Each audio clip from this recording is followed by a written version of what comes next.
Hello दोस्तों, आपके अपने मैजिक मूवमेंट चैनल में आपका स्वागत है। दोस्तों, आज हम कोटक महिंद्रा बैंक और एक्सिस बैंक को डिटेल में डिस्कस करेंगे। कोटक महिंद्रा पर जो आरबीआई ने रिस्ट्रिक्शन लगाई है उनको डिटेल में डिस्कस करेंगे और उनका क्या इम्पैक्ट आया है टेक्निकल चार्ट पर वो भी स्टडी करेंगे।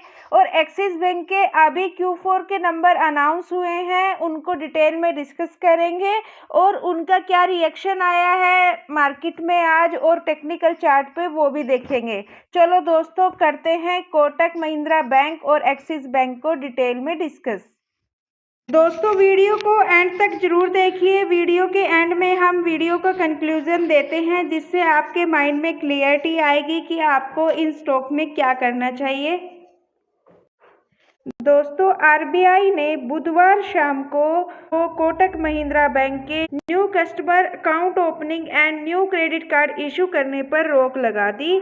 कोटक महिंद्रा बैंक ही ऐसा बैंक है जो हर न्यू अकाउंट पर एटीएम कार्ड के साथ साथ क्रेडिट कार्ड भी इशू करता था। इस रिस्ट्रिक्शन के कारण कोटक बैंक की डिपॉजिट ग्रोथ हिट हो सकती है और अभी इसकी वजह से जो इसका शेयर है वो 11% डाउन है। टेक्निकल चार्ट देख लेते हैं। बुधवार शाम को जब मार्केट क्लोज हुई तो कोटक बैंक ने इस रेजिस्टेंस को ब्रेक किया था, इसको ब्रेकआउट किया था। लेकिन बुधवार शाम को जैसे ही आरबीआई ने रिस्ट्रिक्शन लगाई, बैन किया, तो वीरवार के दिन गैप डाउन ओपनिंग होती है और अभी इसी स्पॉट पर इसने स्पॉट लिया है। आज भी इसी स्पॉट पर ट्रेड कर रहा है। 1625 ये इसका फर्स्ट स्पॉट है और जो इसका रेजिस्टेंस है वो 1817 का है। अगर ये यहाँ इस स्पॉट पर सस्टेन नहीं होता और इस स्पॉट को भी ब्रेक करता है तो 1230 का इसका सेकंड स्पॉट है, यहाँ तक आ सकता है। अभी जो इस न्यूज़ की वजह से इसमें 11% का फॉल है और अभी ये अपने स्पॉट पर है, बिल्कुल यहीं पर 2 दिन से अभी यहीं कंसोलिडेट कर रहा है। अभी इसके 4 मई को नंबर अनाउंस होने वाले हैं Q4 के नंबर अगर एक्सपेक्टेशन के अकॉर्डिंग आते हैं तो ये यहाँ से बायबैक कर सकता है, लेकिन अभी रहेगा कुछ दिन इसी जोन में। लेकिन अगर अभी Q4 के नंबर भी अच्छे नहीं आते एक्सपेक्टेशन के अकॉर्डिंग तो ये अपने सेकेंड स्पॉट को टच कर सकता है। तो अभी इसमें बाइंग, फ्रेश बाइंग वाले थोड़े स्मॉल अमाउंट के साथ अगर अभी बाइंग करना चाहो तो कर सकते हो, नहीं तो Q4 के नंबर का वेट कर सकते हो। और प्रॉफिट बुकिंग वाले अभी इसमें वेट एंड वॉच कीजिए, क्योंकि जो ये रिस्ट्रिक्शंस है ये टेम्परेरी टाइम के लिए होती है, ये परमानेंट नहीं होती और फियर में आके कभी भी सेलिंग नहीं करनी चाहिए। लॉन्ग टर्म का चार्ट देखते हैं कैसी परफॉर्मेंस है। यहाँ पर इसके रिटर्न्स देख लेते हैं। ऑल टाइम के दिसंबर 2002 से लेकर 24 तक के 19,000 के रिटर्न हैं। इसका जो लो था वो 6 था और अभी तक जिसको ऑल टाइम हाई है वो 2253 रुपये का है। लार्ज कैप कंपनी है, मॉडरेट टू रिस्क है। इसका फंडामेंटल्स देख लेते हैं। इसका मार्केट कैप 3 लाख CR का है, स्टॉक पी 18.5 की है, ROC 6.86 का है, ROE 14.3% का है। रिवेन्यू 29,000 CR से 42,000 CR। प्रॉफिट 7,000 CR का profit 14,000 CR। Bank continuously grow कर रहा है। इसके Q4 के जो नंबर डिक्लेयर होंगे वो 4 मई को होंगे। CAGR देख लेते हैं। सेल्स ग्रोथ में 10 ईयर का 15%, 5 ईयर का 11%, 3 ईयर का 8% और लास्ट ईयर का 36%। प्रॉफिट ग्रोथ का CAGR देख लेते हैं। 10 ईयर का 21%, 5 ईयर का 19%, 3 ईयर का 20% और लास्ट ईयर का 22%। स्टॉक प्राइस का CAGR देख लेते हैं। 10 ईयर में 15% की ग्रोथ, 5 ईयर में 4% की, लास्ट 3 ईयर में -2% की और लास्ट ईयर में -14% की। जो स्टॉक प्राइस है वो लास्ट ईयर -14% के साथ डाउन है। रिटर्न ऑन इक्विटी 14% सभी ईयर्स में। शेयर होल्डिंग पैटर्न भी चेक कर लेते हैं। लास्ट 3 क्वार्टर का Q2, Q3, Q4 प्रोमोटर्स 25.92% से 25.90%। प्रोमोटर्स ने थोड़ा सा ट्रिम किया। FIs 40.97% से 37.59%। FIs ने भी थोड़ा सा ट्रिम किया। DIs 20% से 23.40%। DIs ने अपने स्टेक को इंक्रीज किया।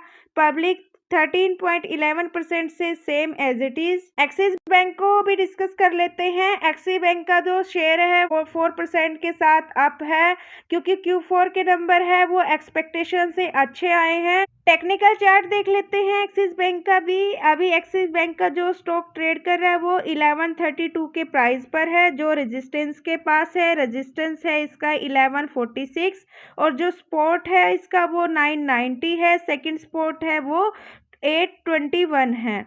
अभी स्टॉक यहाँ से यहाँ इसने बाइंग का मौका दिया था, यहाँ कंसोलिडेट हुआ, फिर एक लंबी तेजी, यहाँ मौका दिया और अभी सपोर्ट से रेजिस्टेंस की तरफ है, क्योंकि इसके Q4 के नंबर अच्छे आए हैं। अगर किसी के पास एक्सिस बैंक का स्टेक है तो ये अभी रेजिस्टेंस पर है, ऑल टाइम हाई के आसपास है।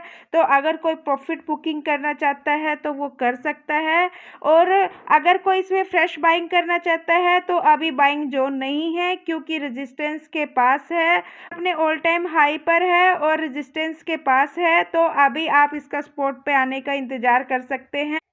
Axis bank large cap company है, मॉडरेट टू रिस्क है। अभी तक के दिसंबर 2002 से लेकर 24 तक के जो रिटर्न्स है वो 12,000 है, और जो इसका लो लगा था वो 7 रुपीज़ का, और हाई है वो इसका 1151 का है। अभी जो इसका करंट प्राइस है 1137 है। इसका मार्केट कैप 3 लाख CR और इसका स्टॉक भी 13.3, ROC 7.53, ROE 20.3%, रिवेन्यू 63,000 का रिवेन्यू 1 लाख CR। CAGR देख लेते हैं। सेल्स ग्रोथ में 10 ईयर में 14%, 5 ईयर में 15%, 3 ईयर में 20% और लास्ट ईयर का 29%। प्रॉफिट ग्रोथ का CAGR 10 ईयर का 15%, 5 ईयर का 39%, 3 ईयर का 54% और लास्ट ईयर का 144%। 29% के साथ सेल अप है और प्रॉफिट ग्रोथ है वो 144% के साथ अप है। स्टॉक प्राइस का CAGR देख लेते हैं। 10 ईयर का 14%, 5 ईयर का 18%, 3 ईयर का 17% और 1 ईयर का 28%। स्टॉक प्राइस का CAGR है वो 28% के साथ अप। ROE देख लेते हैं। 10 ईयर की 11%, 5 ईयर की भी 11%, लास्ट 3 ईयर की 14% और लास्ट ईयर की 20%। शेयर होल्डिंग पैटर्न चेक कर लेते हैं लास्ट 3 क्वार्टर का। Q2, Q3, Q4 प्रोमोटर्स 8.22% से सेम 8.22%, FIs 53% से 53.84%। FIs ने अपनी होल्डिंग को इंक्रीज किया। DIs 29.03% से 30.14%, DIs ने भी अपने स्टेक को इंक्रीज किया। पब्लिक 9.76% से 7.81% और पब्लिक ने अपनी होल्डिंग को डिक्रीज किया। पब्लिक ने सेल किया, FIs और DIs ने परचेज किया। तो दोस्तों ये थी एक्सिस बैंक और कोटक बैंक की कंप्लीट स्टडी। डिस्कशन का कंक्लूजन, दोस्तों अगर कोई कोटक बैंक में फ्रेश बाइंग करना चाहता है तो मेरे ओपिनियन से अभी Q4 के नंबर का वेट कीजिए, और अगर कोई प्रॉफिट बुकिंग करना चाहता है, प्रॉफिटेबल है तो वो कर सकता है, अगर उसको कोई और कंपनी अच्छी मिलती है इससे ज़्यादा ग्रोथ वाली। और अगर कोई लॉस में है, लॉस में मत सेल कीजिए, क्योंकि ये सब टेम्परेरी बेस पे रिस्ट्रिक्शन है। आपने देखा हो मुथूट फाइनेंस में भी रिस्ट्रिक्शन लगाई थी RBI ने, लेकिन आज मुथूट फाइनेंस कहाँ पर है, वो भी रिस्ट्रिक्शन हटने के बाद अप गया है, और ये भी कोटक महिंद्रा बैंक भी अप जाएगा। आप थोड़ा वेट कीजिए, फियर में सेल नहीं करना चाहिए। अगर आप चाहो तो इसमें एड ऑन कर सकते हो, लेकिन वो भी Q4 के नंबर आने के बाद। और एक्सिस बैंक में बाय जोन अभी नहीं है, क्योंकि अभी ऑल टाइम हाई के पास ट्रेड कर रहा है, और अभी इसमें प्रॉफिट बुकिंग वाले प्रॉफिट बुक कर सकते हैं, और चाहो तो लॉन्ग टर्म के लिए होल्ड भी रख सकते हैं।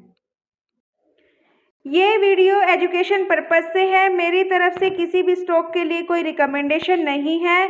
और दोस्तों यदि आपको वीडियो अच्छी लगे तो please like, share and subscribe कीजिए, बेल आइकन को प्रेस कीजिए। यदि इसमें कुछ कमी हो तो उसका फीडबैक दीजिए, कमेंट कीजिए ताकि हम आपको और अच्छा कंटेंट प्रोवाइड करा सके। दोस्तों मुझे आपके फीडबैक और कमेंट का इंतजार रहेगा। अब तक हमारे साथ बने रहने के लिए बहुत बहुत धन्यवाद दोस्तों। मिलते हैं नेक्स्ट वीडियो में, तब तक के लिए बाय बाय दोस्तों। Please like and share.